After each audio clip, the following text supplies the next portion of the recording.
Hi guys, நம்ம இந்த வீடியோல டாமினேட்டர் ஆஃப் மார்ஷியல் கார்ட்ஸ் அப்படிங்கிற இந்த சீரீஸோட எபிசோட் 12ல என்ன நடந்துச்சு அப்படிங்கிறத பத்தி தான் பார்க்க போறோம். வீடியோக்குள்ள போறதுக்கு முன்னாடி நம்ம சேனலை சப்ஸ்கிரைப் பண்ணாதவங்க சப்ஸ்கிரைப் பண்ணிக்கோங்க. அப்படியே மறக்காம பக்கத்துல உள்ள பெல் ஐக்கானையும் கிளிக் பண்ணிக்கோங்க. சாங்காட்டி அது பையன் கிட்ட உட்காந்து அவனை அமைதியாக்க ட்ரை பண்ணிட்டு இருக்கு. குய்ஃபங், இந்த மாதிரி பெரிய பிரச்சனை நம்ம ஃபேஸ் பண்ணும் போது தான் அமைதியா இருக்கணும்னு அம்மா உனக்கு கத்து தந்திருக்கால. நான் ஏற்கனவே சொன்ன மாதிரி எல்லாம் ஏற்பாடு பண்ணிட்டேன். நம்ம சர்வன்ட் அவன் கூட சேட் ஹவுசஸ் இந்த அசிஸ்டன்ஸை கூட்டிட்டு போயிருக்கான். அவன் தனியா போனாலே குயின்சினால சமாளிக்க முடியாது. இப்ப 10 குயின்சிங் வந்தாலும் கண்டிப்பா அவங்களால அவங்க கிட்ட இருந்து தப்பிக்கவே முடியாது. டமால் டமால் யாரோ கதவு தொற்ற சவுண்ட் கேக்குது. என்னாச்சுன்னு சொல்லி அவங்க 2 பேருமே பதறாங்க. உள்ள ஓடி வந்த அவங்க மெய்டு அழுதுகிட்டே, உங்க சர்வன்ட் அவனுக்கு என்னாச்சு வந்துட்டானா? இல்ல மாஸ்டர், உங்க சர்வன்ட் இப்ப சொல்ல போறியா இல்ல ஒன்னையும் போட்டு தள்ளுமா? உங்க சர்வன்ட் இறந்துட்டாரு. அடா போங்கடான்னு சொல்லிட்டு குய்ஃபங் பொத்துன்னு பெட்ல உழுகுறான். அவங்க போய் அவனோட அப்பாவை மீட் பண்றாங்க. இப்ப நம்ம என்ன பண்றதுன்னு கேக்கு நிலைமை கையை மீறி போயிட்டு இருக்கு.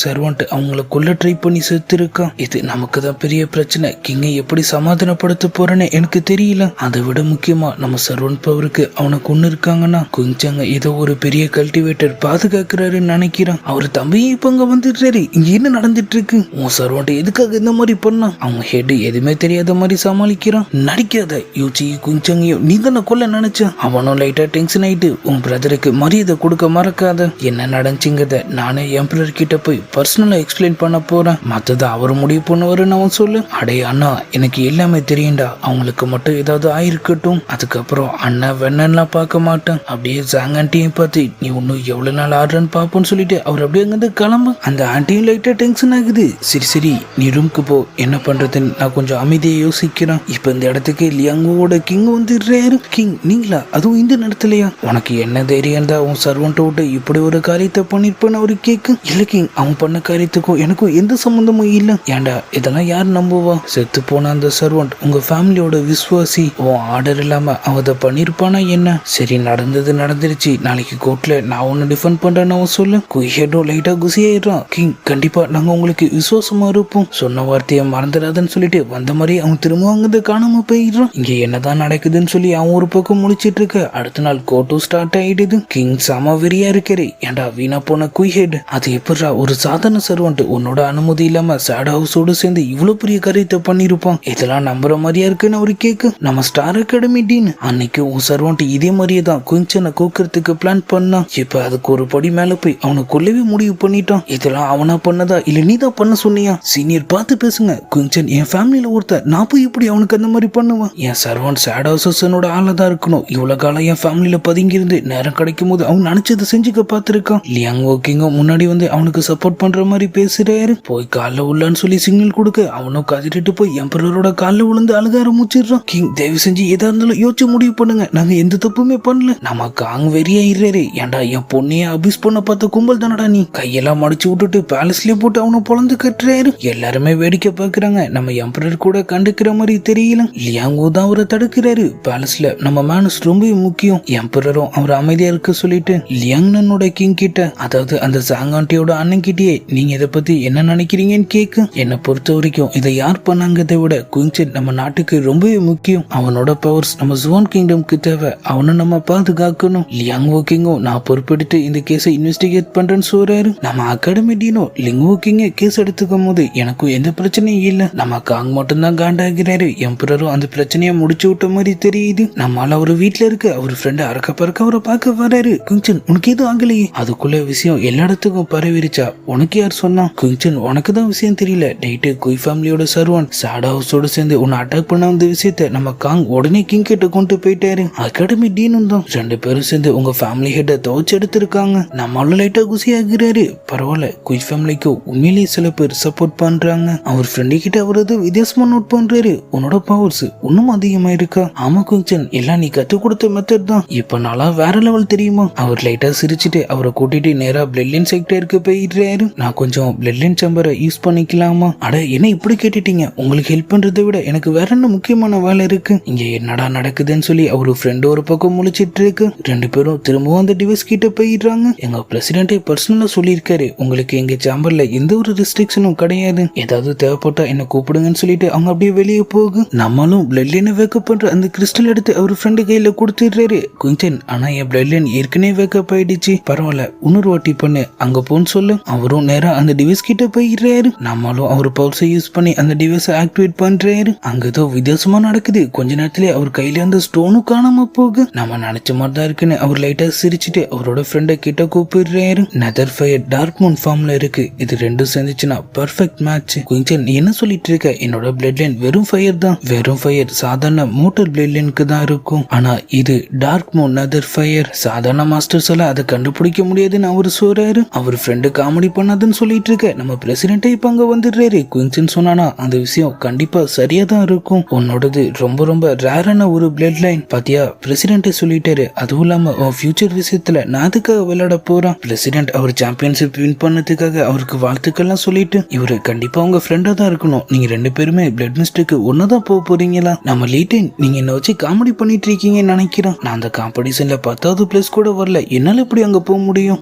லைட்டா மனசுக்குள்ளே யோசிக்கிறாரு. இவன் குயின்சனோட ஃப்ரெண்டு. நம்ம மட்டும் இவன் பிளட் மிஸ் போறதுக்கு ஹெல்ப் பண்ணா குயின்சன் ஃபியூச்சர்ல நமக்கு ஹெல்ப் பண்ணுவாரு. பிரசிடென்ட், எம்பரர் கிட்ட நான் பர்சனலா பேசுறேன். உங்க ரேரான பிளட் லைனுக்காகவது உங்களை எப்படியாவது உள்ள அனுப்பி வச்சிடுறான். அவர் அப்படியே நம்ம ஹீரோ கிட்ட வந்து, அடே நான் என்ன கனவு கண்டுட்டு இருக்கேனா என்ன? நம்ம ஹீரோவும், பிரசிடென்ட் நீங்க மட்டும் வந்து ஹெல்ப் பண்ணிட்டீங்கன்னா ஃபியூச்சர்ல உங்க பிளட் லைன் செக்டருக்கு ஏதாவது ஹெல்ப் தேவைப்பட்டா அதை நான் பண்ணி தரேன். அவரும் எல்லா பள்ளையும் காட்டிட்டு, கண்டிப்பா குயின்சன் நான் இப்பவே போய் எம்பரரை பாக்குறேன்னு சொல்லிட்டு அங்கிருந்து கிளம்பு. இந்த பிளட் லைனை வச்சுட்டு நீ சாதாரண கல்டிவேஷன் மெத்தட் யூஸ் பண்ணா அது வேஸ்ட் தான். என்கிட்ட 13 ஹெவன்லி ஸ்க்ரோல்ஸ் இருக்கு. நீ ஏதாவது ஒன்னு செலக்ட் பண்ணிக்கோ. அவர் அப்படியே ஒரு நெத்தியை தொட்டு பாக்குறாரு. உனக்கு என்ன ஜொரங்கிற அடிக்குதா என்ன? நம்ம ராயல் லைப்ரரியிலேயே ஹெவன்லி ஸ்க்ரோல்ஸ் ஒண்ணு கூட இருக்காது. நம்ம ஹீரோவே அவருக்காக யோசிக்கிறாரு.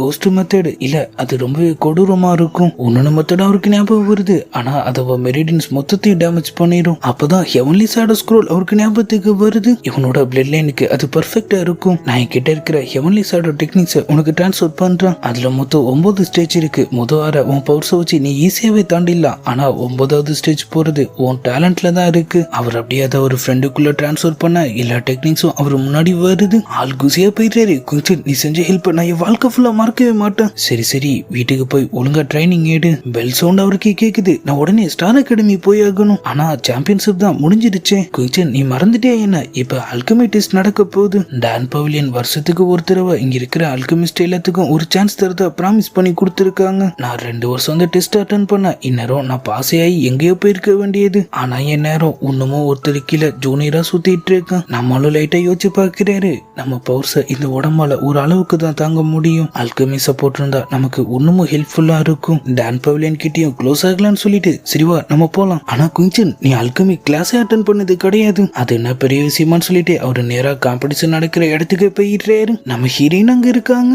லீ வீசன் அவன் தம்பின்னு சொல்லி மொத்த குரூப்புமே அங்க வரும். இந்த பையன் இங்க நட பண்ணிட்டு இருக்கான். என்ட்ரன்ஸ்ல அப்ரெண்டிஸ் டோக்கன் கேக்குறாங்க. நம்ம லேட்டின் காட்டிடுறாரு. நம்ம ஹீரோயினும் காட்டிடுறாங்க. ஆனா நம்ம ஹீரோ கிட்ட மட்டும் இல்ல. டோக்கன் இல்லாமலாம் சேர்க்க முடியாது தம்பி. போய் ஒரு நல்ல மாஸ்டர் கிட்ட ஜாயின் பண்ணிட்டு அப்புறமா வா. டான் பவிலியன் டொமைன்ல அந்த மாதிரி எந்த ரூல்ஸும் கிடையாது. டான் பவிலியன் டவர்லயும் இல்ல. லோக்கல்ல நீங்களா உங்களுக்கு ரூல்ஸ் எழுதிக்கிட்டீங்களான்னு அவரு கேக்கு. அவனும் லைட்டா டென்ஷன் ஆகுறான். ஓ, உனக்கு டான் டவரோட ரூல்ஸ் பத்திலாம் தெரியுமா? உன்னை சேர்க்க முடியாது. என்ன பண்ண முடியுமோ பண்ணிக்க நம்ம சொல்ல. உள்ள இருந்து அந்த டெஸ்டோட இன்சார்ஜ் வெளியே வரும். இங்க என்ன ஒரே சத்தமா இருக்குன்னு அவன் கேட்க, ஜூனியர் மாஸ்டர் ஒன்னும் பிரச்சனை இல்ல, இவன் தான் தேவலாம பேசிட்டு இருக்கான். அவரும் நடந்ததெல்லாம் கேட்டுட்டு, டோக்கன் இல்லாம உன்னை ஜாயின் பண்ணிக்க முடியாது. நீ ட்ரைனிங் எடுத்துட்டு அதுக்கப்புறமா வா. ஆனா டான் டவர் ரூல்ஸ் படி யார் வேணாலும் அல்கமி டெஸ்ட் அட்டன் பண்ணலாம். அந்த மேனேஜர் கத்தார முக்கிய இன்சார்ஜ். ஓ, ரூல்ஸ் பத்திலாம் பேசுறியா? அதே டான் டவர் ரூல்ஸ்ல தான் அகாடமி டெஸ்ட் அவமானப்படுத்துறது மிகப்பெரிய குற்றம்னு போட்டிருக்கு. நீ குறைஞ்சது முதல் ரவுண்டையாவது பாஸ் பண்ணி ஆகணும். அப்படி இல்லனா நீ எங்க டான் பவிலியனை அவமானப்படுத்துற மாதிரி எல்லாம் எனக்கு தெரியும், சீட்டை போடுங்கன்னு அவரு சொல்லிடுறாரு. இன்சார்ஜும் அவ்வளவு தெரியும்னா இவனையும் சேர்த்துக்குன்னு சொல்ல நம்ம லேட்டனும் ஒழுங்கு கட்டிட்டு உள்ள போயிடுறாரு. நம்ம ஆளுங்க போனவனே பக்கத்துல இருந்த தாத்தாவை நோட் பண்றாங்க. இவரு 10 வருஷமா டெஸ்ட் அட்டன் பண்றாரு. பழைய கை இங்க எல்லாருக்குமே இவரை தெரியும். எந்த அளவுக்கு ஒருத்தர் விடாப்படியா இருக்காருன்னா அது கண்டிப்பா சாதாரண விஷயம் இல்ல. வீசனும் அவனோட தம்பியை உள்ள வந்துடுறானுங்க. வந்த உடனே நம்ம குஞ்சினை பத்தி இங்க என்னடா பண்ற, இங்கேயும் வித்த காட்டல நினைச்சே என்ன? நம்ம தாத்தா அமைதியா இருங்க தம்பி, நம்ம எல்லாருமே டெஸ்டுக்காக தானே வந்திருக்கோம். அடி கிளவா வாய் முட்டிருக்க மாட்டோம். நம்ம ஹீரோ லைட்டா டென்ஷன் ஆகிறாரு. அவர் ஃப்ரெண்ட் அவர் அமைதியாக்கு. வீசனும் அவன் தம்பியும் நம்ம தாத்தாக்கு லைட்டா பயம் காமிச்சிட்டு அவனுங்க பட்டுக்கும் அவனுங்க இடத்துக்கு போயிடுறானுங்க. அங்க இருந்த ஜூனியர் மாஸ்டர்ஸ் டெஸ்ட் 3 லெவல கண்டக்ட் பண்ணுவோம். ஃபர்ஸ்ட் ரிட்டன் டெஸ்ட், 2வது அல்கமி ஆபரேஷன், 3வது தான் உங்களுக்கான உண்மையான அல்கமி டெஸ்ட். கொஸ்டின் பேப்பரை நம்மால் படிக்கிறாரு. எல்லாமே சப்பையா இருக்கு. மெடிசன்ஸ் ரெடி பண்றதுக்கான பேசிக் டெக்னிக்ஸ், சில ஹெர்பல்ஸ் கொடுத்து அதோட அட்வான்டேஜ் அப்புறம் டிஸ்அட்வான்டேஜ்னு சொல்லி எல்லாமே எல்லாமே அவருக்கு தெரிஞ்சதாவே இருக்கு. ஆனா அந்த மாஸ்டர்ஸ் இந்த வாட்டி கொஸ்டின் பேப்பர் உண்மையிலேயே ரொம்ப கஷ்டமா இருக்கு. பின்ன எடுத்தது லியூகோன் மாஸ்டர் ஆச்சு. நல்ல வேலை நமக்கு இந்த மாதிரி டெஸ்ட்லாம் வச்சிருந்தா நம்மளே ஃபெயிலா இருந்திருப்போம். இவனுங்க நல்லா அனுபவிக்கிட்டோன்னு சொல்லி அவனுங்க சிரிப்பை போட்டுட்டு இருக்க. அப்பதான் அங்க இருந்த குயிச்சன் அவரு பாக்குறாரு. இந்த பையனை பத்தி தான் நீ சொன்னியா? அவனே தான். அங்க பாரு, எதுவுமே தெரியாம பேப்பர்ல எப்படி கிறுக்கிட்டு இருக்கான். அவனுக்கு சரியான பாடம் கத்து கொடுத்து நான் வெளியே அனுப்புறான். ஆனா அவன் எழுதுறத பார்த்தா எல்லாமே அவனுக்கு தெரிஞ்ச மாதிரிலாம் இருக்கு. அதுக்கெல்லாம் வாய்ப்பே இல்ல. அவன் எந்த மாஸ்டர் கிட்டயும் ஜூனியரை கூட வேலை பார்த்தது இல்ல. வீசன் அவன் தம்பியும் கூட அவரை பார்த்து காண்டாக்குறானுங்க. இதுல இருக்கிற ஒரு வார்த்தை கூட எனக்கு புரியல. ஆனா அந்த பையில பாரு, ஏதோ தெரிஞ்ச மாதிரியே ஆக்டிங்க போட்டுட்டு இருக்கான். அட அவனுக்கு என்னடா தெரிய போகுது? அல்கமி கிளாஸே அவன்லாம் வரமாட்டான். ஆனா நம்மால் அவரோட கடைசி 2 கொஸ்டின்ஸ்க்கு வந்துடுறாரு. நீங்க பிளட் மிஸ்ட் ஹோலி லேண்ட்ல இருக்கீங்க. உங்க கல்டிவேஷன் பவரும் அதிகம். அல்கமிலியும் கிரேட் 1ல இருக்கீங்க. அப்போ உங்க முன்னாடி டிராகன் ஹெட்பல் இருக்கு. உங்களை சுத்தி எந்த மான்ஸ்டர்ஸும் கூட இல்ல. நீங்க என்ன பண்ணுவீங்க? அடுத்த கொஸ்டின் அவருக்கு இன்னமும் இன்ட்ரெஸ்டா இருக்கு. அதே பிளட் மிஸ்ட் ஹோலி லேண்ட். ஆனா ஒரு பாய்சனஸ் ஸ்பைடர் அவர் கையை கடிச்சிருது. உங்ககிட்ட ஆன்டிடோஸ் இல்ல. சுத்தி பல கிலோமீட்டருக்கு ஆள் நடமாட்டமே கிடையாது. இப்போ நீங்க என்ன பண்ணுவீங்க? அப்படியே எபிசோட் 12 முடியுது. நம்ம ஹீரோ இந்த கொஸ்டினுக்கு என்ன ஆன்சர் எழுத போறாரு, அவர் இந்த டெஸ்ட்ல பாஸ் ஆவாரா இல்லையாங்கிறதெல்லாம் நம்ம நாளைக்கான வீடியோ பத்தி தெரிஞ்சுக்கலாம். அது வரைக்கும் குட் பை.